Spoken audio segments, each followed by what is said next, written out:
Share बाजार में पिछले कई महीनों से जारी उतार चढ़ाव और सीमित रिटर्न के बीच इक्विटी म्यूचुअल फंड में निवेश की रफ्तार धीमी पड़ी है। जुलाई 2025 के रिकॉर्ड स्तर की तुलना में इक्विटी फंड्स में मंथली निवेश जनवरी में करीब 40% तक घट गया है। हालांकि मार्केट एक्सपर्ट्स इसे इक्विटी से भरोसा उठाने के रूप में नहीं बल्कि निवेशकों में थकान के रूप में देख रहे हैं। जुलाई 2025 में इक्विटी म्यूचुअल फंड्स में 42,702 करोड़ रुपए का रिकॉर्ड निवेश आया था, जो अब घटकर 24,028 करोड़ रुपए रह गया है। ये गिरावट ऐसे समय में आई है जब शेयर बाजार कई महीनों से सीमित दायरे में घूम रहा है और तेज रिटर्न नहीं दे पा रहा है। अबाकस म्यूचुअल फंड के सीईओ वैभव चुग का कहना है कि मौजूदा माहौल को देखते हुए इस नरमी की पहले से उम्मीद की जा रही थी। उनके मुताबिक टैरिफ से जुड़े मुद्दों और ग्लोबल अनिश्चितताओं ने बाजार में अस्थिरता बनाए रखी, जिससे निवेशकों ने थोड़ी सावधानी बरती। हालांकि उन्होंने ये भी जोड़ा कि निवेशकों और डिस्ट्रीब्यूशन पार्टनर्स ने काफी धैर्य दिखाया है, जो अपने आप में एक पॉजिटिव संकेत है। व्हाइट ओके के कैपिटल एएमसी के सीईओ आशीष पी सौम्या का कहना है कि मार्केट साइकिल में ऐसे दौर का आना स्वाभाविक है। जब लंबे समय तक बाजार सपाट चलता है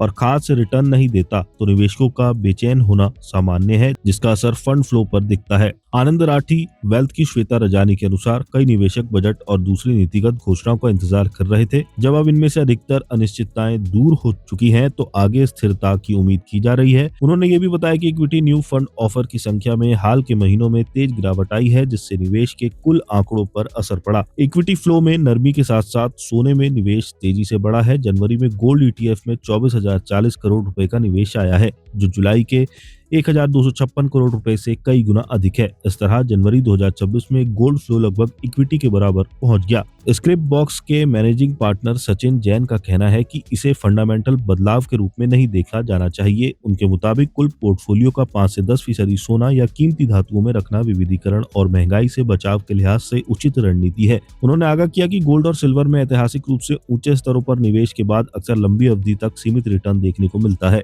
एक्सपर्ट्स का कहना है कि गोल्ड में बढ़ती रुचि दरअसल व्यापक डाइवर्सिफिकेशन की रणनीति का हिस्सा है। मल्टी एसेट एलोकेशन फंड्स में बढ़ती दिलचस्पी ये दिखाती है कि निवेशक इक्विटी से बाहर नहीं जा रहे हैं बल्कि जोखिम संतुलित कर रहे हैं।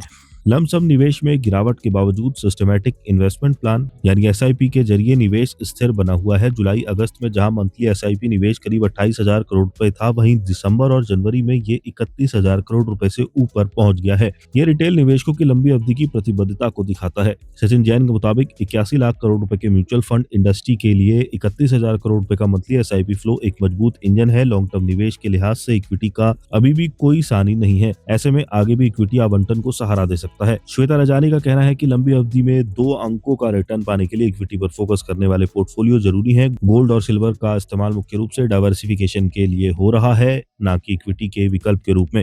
आदित्य बिड़ला सन लाइफ एएमसी के मैनेजिंग डायरेक्टर और सीईओ ए बाला सुब्रमण्यन के अनुसार हालिया तेजी के चलते गोल्ड और सिल्वर ईटीएफ में मांग बढ़ी है, लेकिन लंबी अवधि में संपत्ति बनाने के लिए इक्विटी अब भी निवेशकों की पहली पसंद बनी हुई है।